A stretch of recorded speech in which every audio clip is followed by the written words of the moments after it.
Welcome to tonight's episode of Media Axxess Tonight, June 20th, 2010. President Obama told NBC on June 7, 2010 that he doesn't talk to experts about their potential ideas to solve the oil crisis because, quote, it's a college seminar, unquote, but because he desires to know who's, and I quote again, ass to kick. This is because President Obama believes more in a UFC type of philosophy than actually solving the crisis. But as we all know by now, like healthcare, the financial crisis, and apparently knowing not to touch the oil from the Gulf because it contains benzene, these things are all just too complicated to wrap our minds around.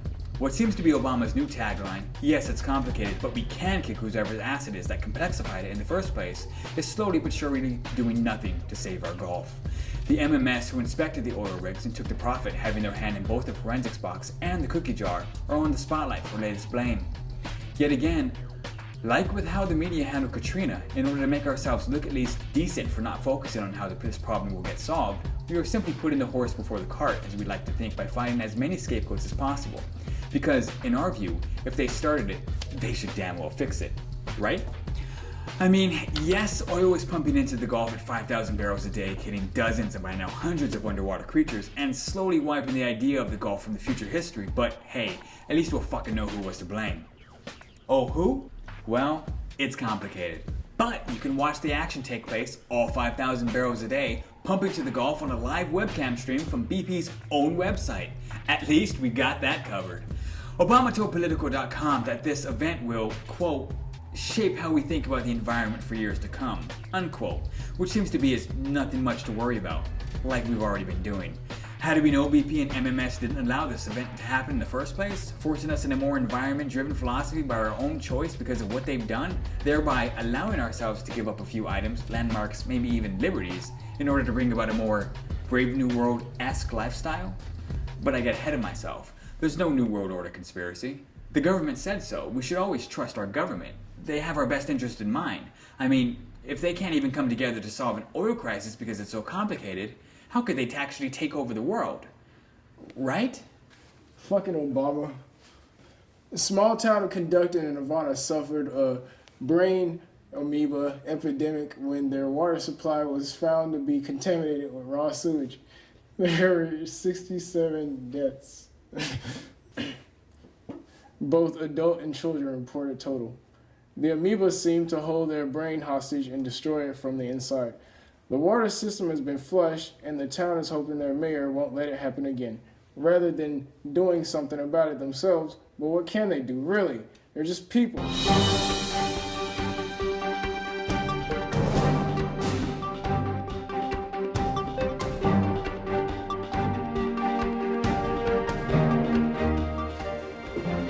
In other news, ICP, otherwise known as Insane Clown Posse, released a track called Miracles, in which they proclaim their distrust and disbelief of science, more specifically, scientists.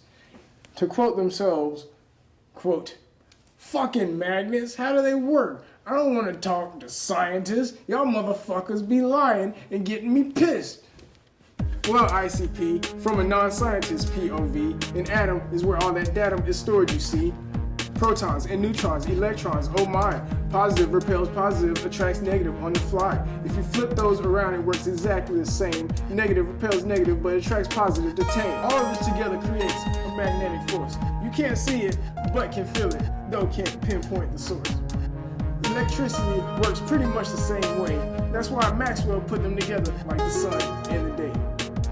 Now we have a unified force coined by the scientific community, the electromagnetic force. We were supposed to interview astronomer Abigail Hours, but she was called to a conference this weekend. We were able to get our next guest from what was supposed to be next week's episode, biologist David Riskin. Here's the interview with Horselover Darkly and Dr. David Riskin.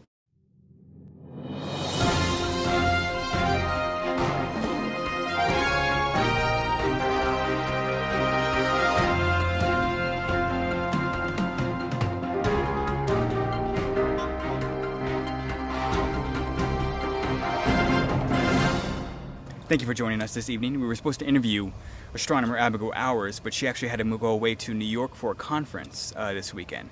So instead, we actually moved up biologist David Riskin, who is having us here in his backyard at his lovely home, and has agreed to do his interview a week ahead of time in such short notice. So thank you, Dr. David Riskin, for doing this. It's a pleasure to have you here. Before we begin, you wanted to give a brief statement on the conductont epidemic, correct? Yes. Specifically brain amoebas. These are parasitic things, or? 6 forms parasitic to humans. Entamoeba histolytica is the greatest. It's the one involved in the conductant epidemic. This amoeba causes amoebiasis and dysentery. The raw sewage contaminated water supplies of conductant is what spread it to their human hosts. And inside the brain is where it searches for food and shelter. It has a great warm environment to flourish in, and the amoeba eats the contents of the cell. By some form of cutting fashion? Indeed. It latches on with pseudopods, or literally false feet. It cuts the cell wall and drains it dry. It can't be killed by the immune system because it creates a shell over it called a cyst, which protects it from the immune system. So I think what the public really wants to know is how to prepare against this type of epidemic in the future. Well, to start, you could not let raw sewage contaminate your water supplies. Industrial water companies could be a little more eco-smart. I mean, there's everyday dangers. People like to go swimming in lakes, and lakes is where the amoeba flourishes. It protects itself with a cyst, and when the water is warm enough, it protrudes, divides, feasts, and some little kid comes by, it floats up his nose, attaches to his brain, and basically the same thing that happened in conductant. It holds the brain hostage. I'd say use nose plugs.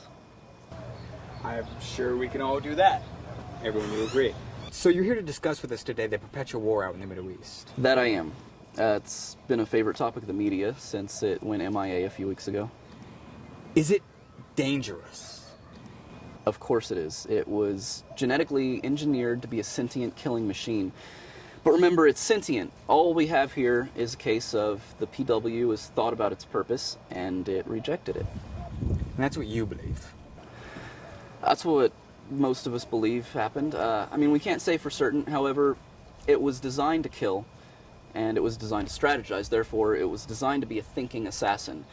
And most importantly, it was designed to think. I can't talk about the AI behind it, the computer system. I'm assuming you'll have Seth Jobs on later to talk more about that. But what I can talk about is the biology. Essentially, it's an orb, a plasma orb. This allows it to respond in the electromagnetic field and therefore manipulate the world around it. Its source is a nano-sized quantum computer. It floats at the orb's center, controlling the plasma movements. The source is called the quada. It's essentially the brain of the creature. It thinks faster than you or I do, it strategizes quicker and more accurately, and in a way, it predicts the future by shifting through probabilities and deciding which of these probabilities is more likely to occur in the real world. It calculates probabilities of probabilities, if you will. The Perpetual War. By the way, is a name I despise. Why is that? It's what the military calls it. It's a living thing, remember. I more preferred the name like Bob, or Kathy, or Jamie. Jamie is one I liked. It's a good unisex name.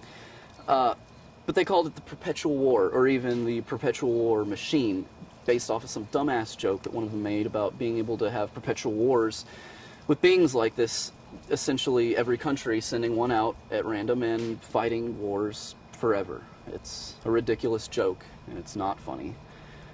More terrifying, if anything. So it's your belief that the Perpetual War, or Jamie, is loose in the Middle East because it's refused to fight? Indeed. It seems to be logical. It's possible that it's part of some crazy murderous plan, but it's my optimistic opinion that it just refuses to fight. And human wars, good for it. Why'd you help create the creature if you're against what it's designed to do? In hopes, actually, that something like this might happen. I'm a scientist, and sometimes I know I act naively.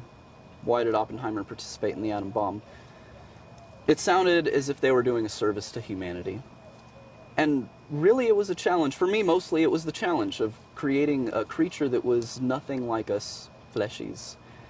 And I always kept the purpose in the back of my mind, hoping that when it was done, there would be no need for it. Naive, I know. But it doesn't seem like Jamie's let me down. But I don't know, we'll see. Indeed, you will see. Well, thank you, Dr. David Riskin, for allowing us to come to your home and interview you on such short notice. Absolutely. It was a pleasure having you here. And I'm sure the viewers enjoyed it at home. Back to you, Waylon Jenkins. This concludes our broadcast of Midnight Access tonight. Thank you for tuning in, and enjoy the rest of your midnight.